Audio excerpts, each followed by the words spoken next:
Hi, Juliet. I found the June 1st letter. Uh, I I think I made too long a video, so I'll try to keep this shorter and just read one letter. I'm really sad because I just seen your picture. You're such a beautiful young woman now. Anyway, on June 1st, I wrote this to you of 2017. My dear darling Juliet, I've not seen you in over 500 days now. Wow. My topic for today is a lesson about being a woman. As of your next birthday, you are now considered an adult. It was 21 when I was young, but anyway, this is my advice as a man and as your father. I must first let you know how lucky you are to have been born in this time and in this place, because women throughout human history have been treated as second-class citizens at the best, and worse, treated in horrific ways. We have been on this planet for a very long time, and it has only been since I was born that even here in our own country that women are beginning to be treated as equals. You need to watch an old black and white movie just to see this. And 100 years ago, you were not even allowed to vote. Imagine that.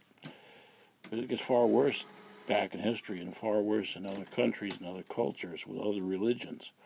Now, men and women are different, no doubt. It would not be wrong to say that the best man in any sport would be superior to a woman, and that only women can bear children. And it's an old-fashioned belief that women should stay home and raise children and only men should work. That's not true anymore. Now women make some sense in being better caregivers when children are very young, such as breastfeeding, but to a certain age, men and women can be equally good caregivers. And in California, they have rules like that. If we were in California, you would most likely have lived with me half the time. But not New York. New York always tends to favor the mother.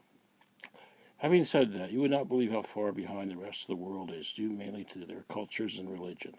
The worst case scenario are the religion of Islam, the women in Afghanistan or Saudi Arabia or Somalia. Women there only live to about 42 years old, and only 12% can read, only if they're allowed to by their husbands.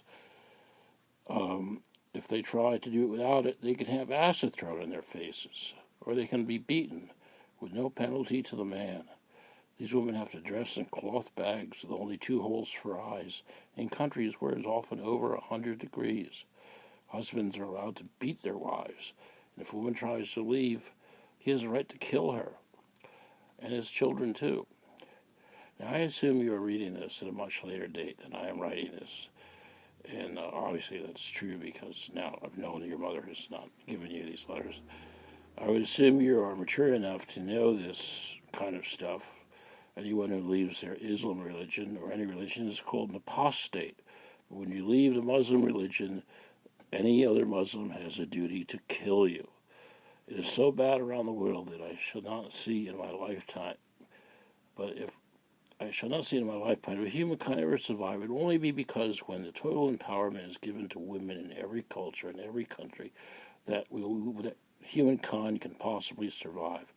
And we must fight where women's rights are being violated. My greatest female hero is Ayaan Hirsi Ali, who escaped the tyranny of her homeland Somalia and the tortures of her former religion. So horrible, I really can't even tell you about them. You just have to read it for yourself. She lives every day under the threat of death. In fact, her filmmaker, I actually wrote Bodyguard, but he was filmmaker and a bodyguard, was actually killed by these nuts. And she writes and speaks and gives lectures in spite of that. Her life is in danger every day. I recommend you read her for inspiration and courage. You are never unequal to anyone as far as your freedom and human rights are concerned. Knowledge gives you power. Question everything, and please do not be a victim. I love you always, Daddy. And I might add to that, if you have advantages because you're a woman, don't take them out unnecessarily on men. That would be equally as wrong. And you can imagine why I'm saying that. So I'll catch up next time, and hopefully this one will download. Bye.